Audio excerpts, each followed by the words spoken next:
And the people of God shall say amen. Let somebody say hallelujah. Hallelujah. God from whom all blessings flow.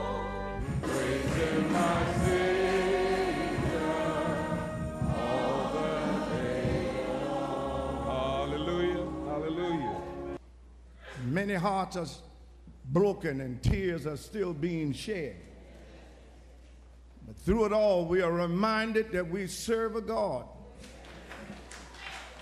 who still cares. We ask, oh God, that you will guide and direct and strengthen those families who have been victimized by that horrible situation. We ask questions, Lord. We ask why. We cannot help it. It is our human nature. And as we find ourselves walking through the valley in the shadow of death, for those of us who know Jesus, we can look through the windows of our faith and we see hope and we see light